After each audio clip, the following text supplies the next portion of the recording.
Akar ideologis PDIP memang punya pertalian dengan Partai Nasional Indonesia yang didirikan oleh Soekarno pada 1927. Namun, konteks kebijakan fusi partai-partai politik oleh rezim Soeharto lah yang dianggap sebagai awal mula gerak politik PDIP.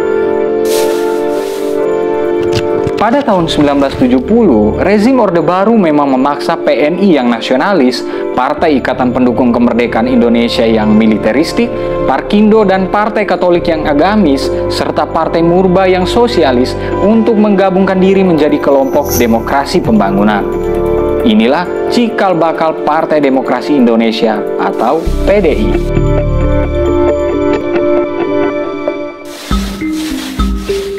Karena dipaksa, akhirnya fusi 5 partai politik yang berbeda identitas itu melahirkan konflik internal. Menurut Stephen Iclove, PDI adalah sisa-sisa kelompok non-Islam yang disatukan, yakni kaum sosialis, nasionalis, dan Kristen. Di tengah kisru itu, muncullah Megawati.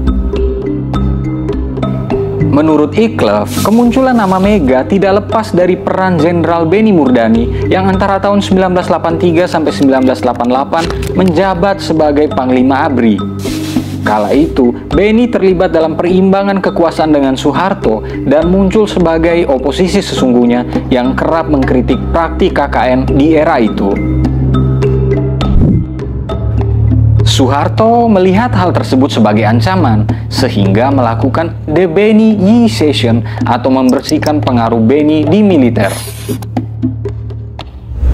Saat itulah Beni melirik ke arah keluarga Soekarno yang menurutnya masih punya pengaruh kuat. Selain itu, Beni merasa berutang budi pada keluarga Soekarno. Menurut Rahmawati Soekarno Putri, Beni berhasil membujuk Mega untuk bergabung dengan PDI.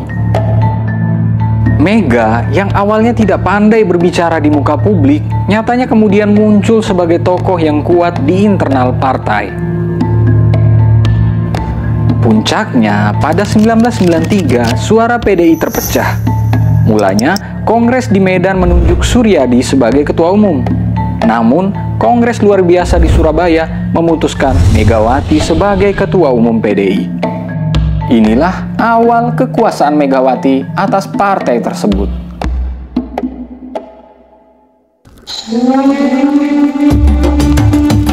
Berbagai analisis menyebut Soeharto tidak senang dengan terpilihnya Mega karena akan meradikalisasi suara masyarakat yang mulai jenuh dengan Orde Baru.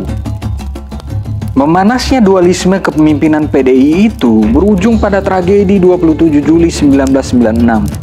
Kala itu, massa Suryadi menyerbu markas PDI yang dikuasai pendukung Mega. Kerusuhan itu memang punya muatan politik yang tinggi karena dianggap ditunggangi oleh penguasa. Sementara, tokoh-tokoh muda seperti Budiman Sujatmiko justru dituduh sebagai dalang kerusuhan. Mega kemudian berpisah dari PDI dan pada Kongres Bali 1998 disepakati untuk menambahkan kata perjuangan di belakang nama PDI Kubu Mega.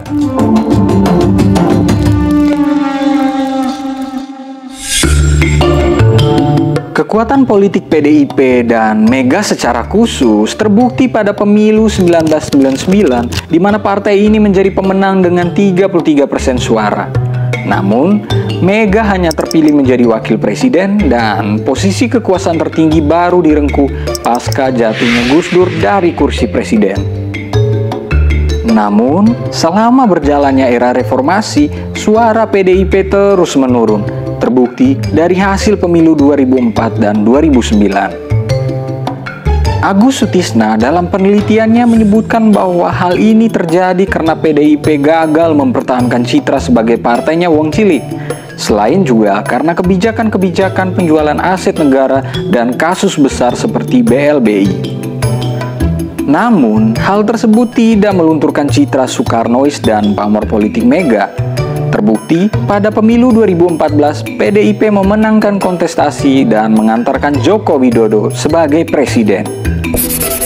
Kini, tantangan terbesar PDIP adalah dalam hal meregenerasi kepemimpinan Megawati. Pasalnya, sosok Mega masih dianggap sebagai kunci kuatnya Partai Banteng tersebut.